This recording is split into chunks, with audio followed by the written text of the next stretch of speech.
Secundaria tercer grado. Tecnología. Normas ambientales y desarrollo sustentable.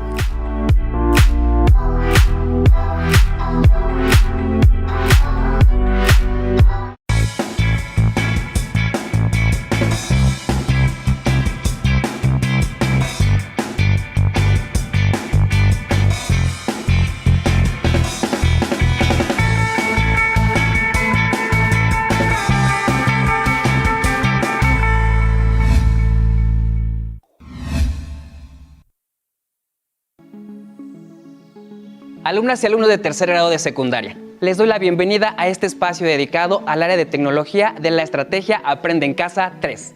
El tema que revisaremos en esta sesión es normas ambientales y desarrollo sustentable, con el propósito de identificar problemas técnicos con efectos negativos en la naturaleza y contrastarlos con normas ambientales. Para ello, hoy me acompaña la profesora Claudia Solís. Bienvenida también, maestra. Gracias, Daniel. Gracias. Me entusiasma esta sesión que llevaremos a cabo juntos. Yo soy Daniel y sin más, comencemos. Lo que vamos a necesitar es importante que, como siempre, tengan a la mano cuaderno, lápiz y bolígrafo para anotar las ideas principales, preguntas y reflexiones que surjan a partir de este tema. ¿Y qué le parece, maestra Claudia, si para iniciar recordamos lo visto en la sesión anterior? Me parece muy bien, Daniel. Veamos el siguiente video como repaso de la sesión anterior. El reciclaje de llantas. Se estima que en México hay más de 300 millones de neumáticos desechados. 40 millones de ellos se tiran al año en cementerios o basureros clandestinos. Y solo un 12% forma parte del reciclaje de llantas. Con los correctos procesos, se estima que más de 500 millones de unidades podrían ser reutilizadas. Es por ello que reutilizar los neumáticos puede salvar muchas vidas y además que evita la contaminación del planeta.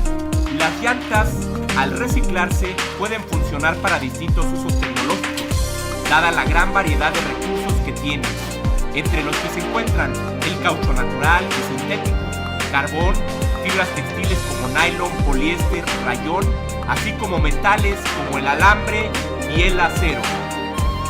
Para el reciclaje de llantas existen dos alternativas, pirólisis y trituración.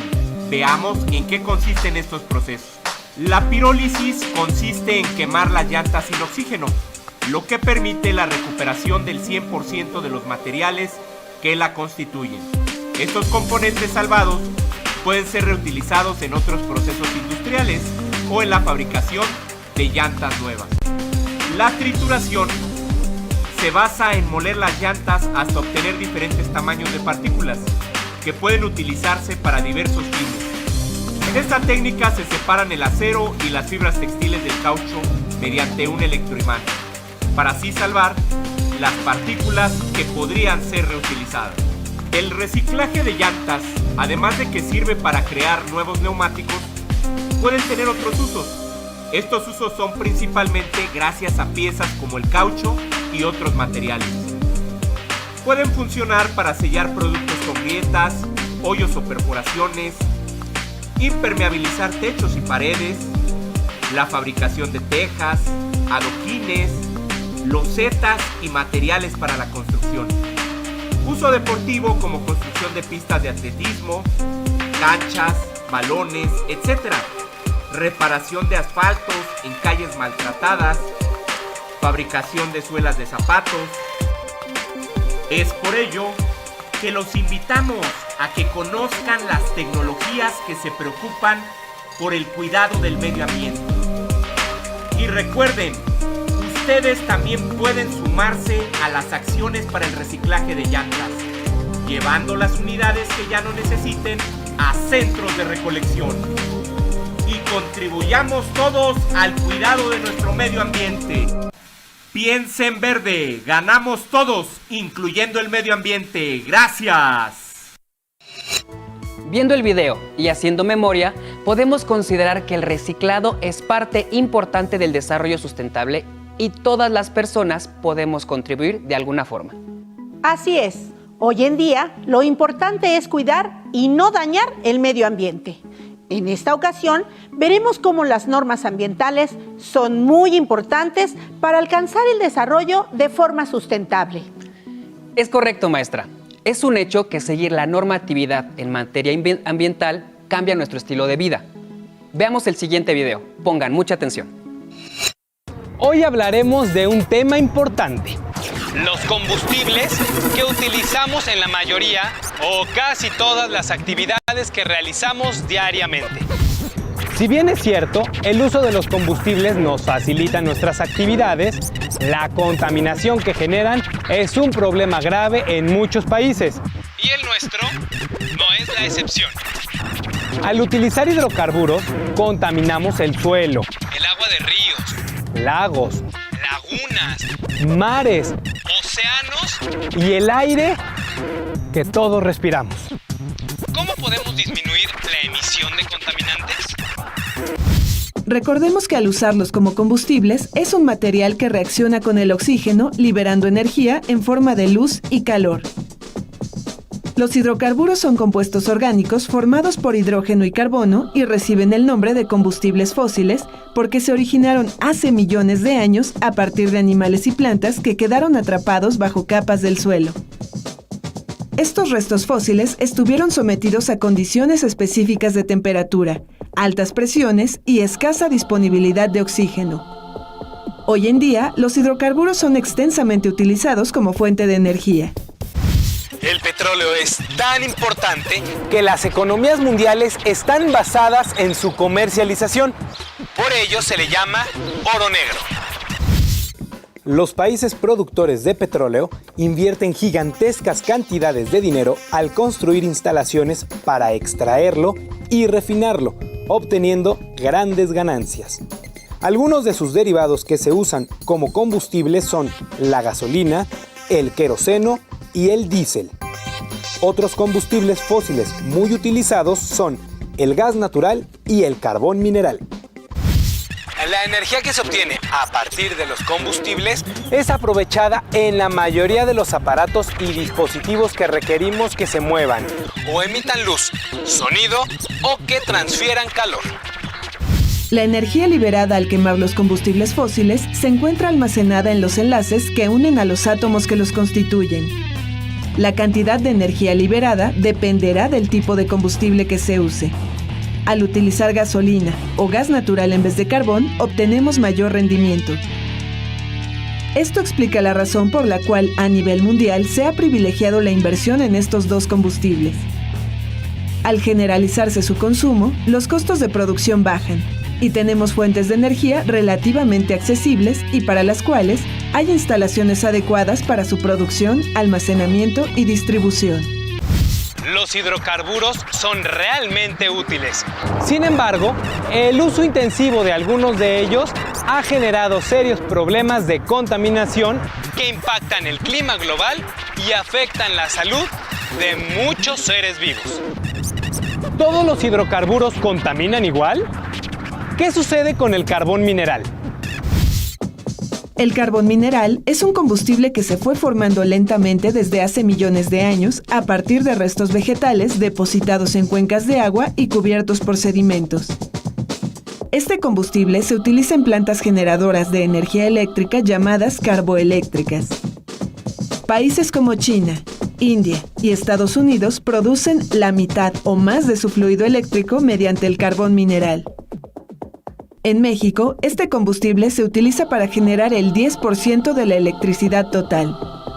El gas natural se extrae de los yacimientos petroleros o de carbón y es una mezcla que tiene al metano como componente principal. Este gas se procesa para su consumo doméstico, industrial o en el transporte. Su combustión produce menor cantidad de dióxido de carbono que otros hidrocarburos, por lo que su consumo se ha incrementado. La desventaja de su uso es la necesidad de construir gasoductos y tanques de almacenamiento especiales, los cuales tienen riesgo potencial de inflamarse si no se cuenta con las medidas de seguridad adecuadas. Sin embargo, por norma, existen regulaciones para la instalación y control que previenen los accidentes. La gasolina es un derivado del petróleo y es el principal combustible para el transporte. Los motores a gasolina emiten, además de dióxido de carbono, monóxido de carbono y monóxido de nitrógeno. Parte de estas emisiones tóxicas se eliminan al utilizar convertidores catalíticos. La gasolina presenta problemas semejantes al gas natural para su almacenamiento y transporte.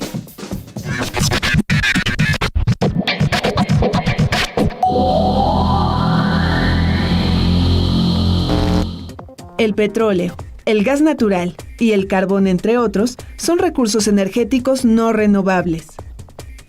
De continuar el ritmo actual de consumo, se estima que las reservas conocidas de petróleo alcanzarían hasta el año 2050. Respecto al gas natural, se considera que las reservas persistirán de 80 a 200 años, aunque se han descubierto más yacimientos. El país con más reservas probadas de gas natural es Bolivia. Por otra parte, el carbón es el combustible fósil más abundante a nivel mundial. Se estima que en 2025 generará el 42% de la electricidad. En nuestro país, las termoeléctricas producen el 53% de la electricidad que consumimos. Tomemos en cuenta que estos recursos se agotarán tarde o temprano, por lo que evitar el desperdicio de energía puede ser un hábito, tanto en lo individual como en lo colectivo, que contribuya a retardar ese agotamiento. Maestra Claudia, ¿qué le pareció el video? Preocupante. La obtención de energía a través de recursos como el petróleo o el carbón es una necesidad, pero el impacto en el medio ambiente es muy grave, además de que estos recursos se agotarán tarde o temprano. Y por lo que se proyecta, es probable que nos toque enfrentar escasez de recursos. Por lo menos nuestros hijos e hijas sí van a enfrentar dicho problema. No cabe duda de que el medio ambiente y su protección van de la mano con el desarrollo sustentable. Pero Daniel, ¿qué entendemos por desarrollo sustentable? Ese concepto ya lo vimos en sesiones anteriores, pero es importante recordarlo. El desarrollo sustentable es el uso eficiente y responsable de los recursos naturales para preservar el equilibrio ecológico, a fin de garantizar la distribución equitativa de tales recursos en el presente y su disponibilidad para las generaciones futuras. Hay otro concepto que se suma al anterior, el desarrollo sostenible, que además propone alcanzar un desarrollo equitativo en lo social y económico, viable o posible entre el medio ambiente y lo económico y vivible, es decir, que satisfaga las necesidades sociales básicas sin perjudicar al medio ambiente. Las normas ambientales hacen referencia a la protección del medio ambiente por parte de los gobiernos de los países. En el caso de México, estas normas nos servirán de mucho si no estuvieran fundamentadas en leyes que forman parte de la Constitución. Es por ello que se aplican las normas oficiales mexicanas, NOM, cuyo objetivo es la prevención de riesgos a la salud, la vida y el patrimonio. Las NOM son las regulaciones técnicas aplicadas a procesos productivos industriales y de servicios. La Secretaría de Medio Ambiente y Recursos Naturales, Semarnat, aplica una serie de normas según el sector. Por ejemplo, las hay en relación al aire, contaminación atmosférica, según las cuales establece métodos de medición para determinar la concentración permitida para ciertos gases que no dañen la salud, así como los niveles máximos permitidos para emitir a la atmósfera ciertas partículas contaminantes y el tamaño de las mismas. Ahora que sabemos qué son las normas ambientales y el desarrollo sustentable, les invito allá en casa a que tomen nota de estos conceptos en su cuaderno y sobre todo a que busquen más información al respecto. En esta ocasión, revisaremos la relación entre el automóvil y las normas ambientales, así como los cambios técnicos e innovaciones que se han hecho para disminuir la contaminación que genera el uso de combustibles fósiles. El uso del automóvil se ha regulado en ciertos lugares, principalmente en las ciudades. Por ejemplo, en la Ciudad de México y municipios conurbados del Estado de México, se aplica el programa Hoy No Circula, que reduce la cantidad de vehículos en circulación. La finalidad es reducir la contaminación atmosférica, pero esto no es suficiente, ya que en las ciudades la contaminación que producen los vehículos llega a ser más de la mitad del total de contaminantes, que se expulsa al ambiente en un día. Si revisamos a detalle algunos aspectos de la contaminación, veremos que existen gases que tienen un efecto llamado de invernadero. Es decir, que contribuyen a aumentar la temperatura global del planeta. Entre estos gases de efecto invernadero, llamados GI, se encuentra el dióxido de carbono, CO2. Este gas lo generamos de manera natural los seres vivos al respirar, pero también es resultado del proceso de combustión de los combustibles fósiles. Y es el transporte el que provoca la quinta parte de la contaminación al ambiente por dióxido de carbono, CO2. La Organización Mundial de la Salud, OMS, advierte que cada año mueren en nuestro país 14.700 personas a causa de enfermedades asociadas a la contaminación del aire. En respuesta se promueve la utilización de vehículos que funcionan con gas, híbridos y eléctricos, pero también se han creado sistemas técnicos que reducen las emisiones contaminantes en los vehículos y que se apegan a las normas oficiales mexicanas respecto a los parámetros permisibles de gases y partículas. El sector automotriz incluye materiales provenientes de muchos procesos industriales y procesos de manufactura que también tienen que ver con otros sectores contaminantes, químicos y metalúrgicos principalmente. Sin embargo, en México, las normas existentes para regularlo son pocas. En el cuadro siguiente se muestra el nombre de las normas, el campo de aplicación y los parámetros que consideran esas normas. Cumpliendo esas normas oficiales mexicanas, NOM, se han desarrollado soluciones técnicas que buscan reducir la contaminación, como es el caso de los convertidores catalíticos o catalizadores, que son obligatorios en los vehículos. El catalizador es un dispositivo que acelera las reacciones químicas de los gases, producto de la combustión en los motores de los automóviles. El monóxido de carbono, al acelerar su reacción química con ayuda del catalizador, se transforma en dióxido de carbono, que es menos nocivo. El monóxido de carbono es resultado de una mala combustión y es altamente tóxico. Lo que hacen los catalizadores es procurar que la emisión de gas al ambiente no sea tan tóxica. Pero al final de cuentas, el CO2 que se emite es quien causa directamente el efecto invernadero. Otras de las tecnologías que se usan en la actualidad son las trampas NOx. Cuando el catalizador responsable de neutralizar los óxidos de nitrógeno, NOx, no llega a realizar todo el trabajo a tiempo, se instala una trampa NOx que los almacena cuando el motor está produciendo en exceso este gas para transformarlos más tarde cuando el conductor o conductora pise el acelerador.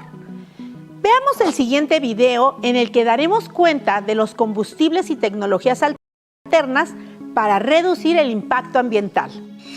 Un producto secundario de la combustión de las gasolinas y del diésel es el monóxido de nitrógeno. En presencia de la luz solar, este compuesto reacciona con el oxígeno y después de varias reacciones se forma ozono.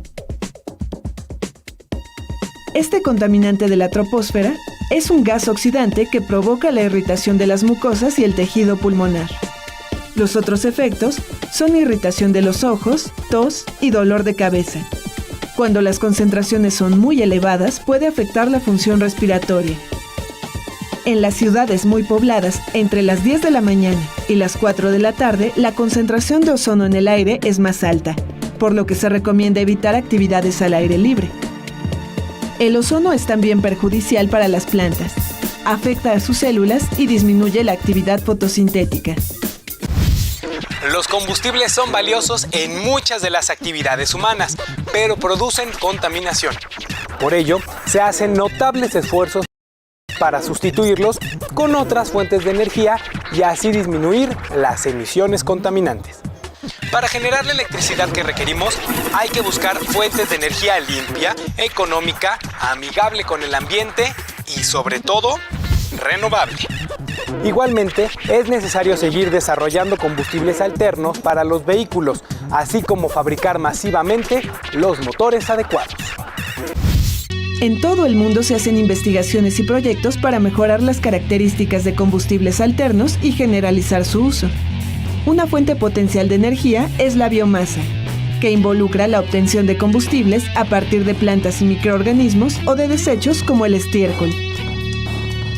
El etanol se produce mediante la fermentación de los azúcares que se encuentran en productos vegetales como caña de azúcar, remolacha, maíz o trigo. Como combustible para transporte se utiliza el gasool, una mezcla de etanol con gasolina. Se considera que la mayoría de los vehículos existentes tolerarían la mezcla de gasolina o diésel con etanol. Brasil es el mayor productor mundial de etanol. Otros países latinoamericanos que se están sumando al uso del etanol como combustible son Colombia, Nicaragua y Argentina. Sin embargo, en países que no son autosuficientes en la producción de alimentos, existe polémica acerca de la obtención de etanol a partir de ellos. Actualmente el hidrógeno está siendo utilizado también como combustible, y es el que proporciona mayor cantidad de energía por gramo.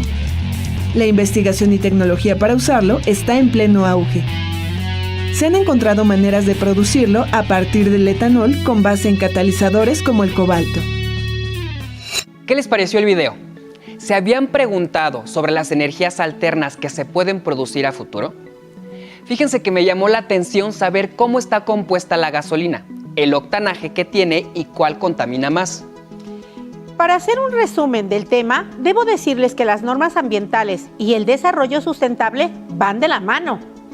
Y el ejemplo del automóvil pone de manifiesto la responsabilidad del uso de otras fuentes de transporte, como la bicicleta y el transporte público.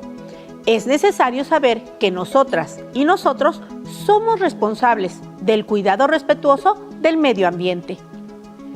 Les invito a que veamos el siguiente video. Estamos con el doctor Gerardo Arzate Pérez. Él es coordinador del Laboratorio de Tecnología del Posgrado de Diseño Industrial de la UNAM. Gerardo, ¿cómo surgió el proyecto del Ecovía? Pues Ecovía es una iniciativa de la UNAM que nace gracias al lanzamiento de un nuevo programa que se llaman macroproyectos universitarios. Y uno de esos proyectos se llama Ecovía. Y Ecovía es el vehículo universitario que funciona con celdas de combustible e hidrógeno y al final del proceso emite solamente vapor de agua y calor. ¿Cuál es su objetivo? El objetivo es desarrollar el primer prototipo mexicano que funcione con esta tecnología. Y bueno, el tema del proyecto es vehículo ecológico multifuncional. ¿Cómo se obtiene el hidrógeno con el que funciona el Ecovía? El agua, como sabemos, es H2O, entonces lo que sucede con el agua es, si le damos una descarga muy fuerte, que se llama electrólisis, podemos separar el hidrógeno del oxígeno. El oxígeno se va al aire, al ambiente, y el hidrógeno lo atrapamos en un tanque.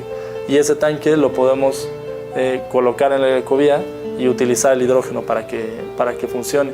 ¿Qué reacciones químicas se llevan a cabo en el motor de hidrógeno para obtener la energía? Las reacciones químicas, el proceso completo es, tenemos agua, que es, como mencionábamos, H2O, y con una descarga eléctrica separamos el hidrógeno del oxígeno. Entonces nos queda H2 y O por separado. Una vez que entra en contacto el hidrógeno con las membranas de la celda, esta celda lo que hace es, vamos a pensarlo de una forma como más convencional, vamos a pensar que la membrana de la celda lo que tiene son hoyitos que dejan pasar solo los protones del hidrógeno y los electrones se quedan atorados del otro lado. Entonces de un lado tenemos puros electrones, del otro lado puros protones, y si tenemos puros electrones es corriente eléctrica. Esa corriente entra a un motor eléctrico, lo hace girar, sale del otro lado los electrones y se vuelve a juntar protón y electrón para entrar como en balance, y utiliza oxígeno para hacer esa unión. Entonces al final tenemos de nuevo H2 junto con O, están de nuevo juntos y se hace agua de nuevo. ¿Qué ventajas representa el uso del hidrógeno frente a otros combustibles? Pues la principal, que es la que más nos importa, es que el impacto al ambiente es nulo. ¿Qué dificultades existen para utilizar a nivel masivo el hidrógeno? La generación no ha llegado a un punto en el que podamos estar generando suficiente cantidad de hidrógeno como para abastecer a todos los automóviles del planeta. Es necesario continuar con la búsqueda de sustancias que, al quemarse, ocasionen el menor daño ambiental posible. Por lo pronto, lo que todos y cada uno de nosotros tenemos a nuestro alcance es ahorrar y usar racionalmente la energía. ¿Qué vamos a hacer hoy al respecto? Si podemos reducir la contaminación al usar otros medios de transporte, habremos dado un gran salto. Y el uso de tecnologías nuevas hará posible un desarrollo sustentable para las generaciones futuras. Es importante que toda la población tome medidas, no solo de regulación, como señala la normatividad, sino de compromiso y responsabilidad con el medio ambiente. Claro, la responsabilidad está en cada uno de nosotros. De nuestras acciones depende el futuro. Y no solo en una frase motivacional, es una realidad que enfrentamos todos los días. Como ejemplo, valoremos la alternativa que significa elegir un auto híbrido o eléctrico. ¿Este tipo de autos es contaminante? La respuesta es sí, pero las nuevas tecnologías utilizadas en su construcción hacen que no genere contaminación en la misma proporción que la combustión de gasolina o diésel. Bien puede ser que en el corto plazo sea común elegir este tipo de autos. ¿Por qué es urgente tomar acciones responsables? Porque estamos en un proceso de degradación de los ecosistemas que afecta de manera global a todas las formas de vida en el planeta. Las señales son más que evidentes. Debemos ser participantes del aprovechamiento de los recursos de forma sustentable y sostenible. Hoy aprendimos que tenemos una responsabilidad en el uso de las energías y que debemos ser más respetuosos y respetuosas con el medio ambiente para garantizar la calidad de vida actual y la de las futuras generaciones. Y para ustedes, alumnas y alumnos, el reto en esta sesión es realizar un mapa mental sobre el tema de cuidado del medio ambiente y desarrollo sustentable en el uso del automóvil y sus consecuencias. Gracias, Daniel, por acompañarnos en esta sesión. Gracias a usted, maestra. Y a ustedes, alumnas y alumnos de tecnología, finalmente les recordamos que deben seguir cuidándose. No debemos confiarnos. Hagamos conciencia con la familia y quédense en casa. Hasta pronto. Si tienes dudas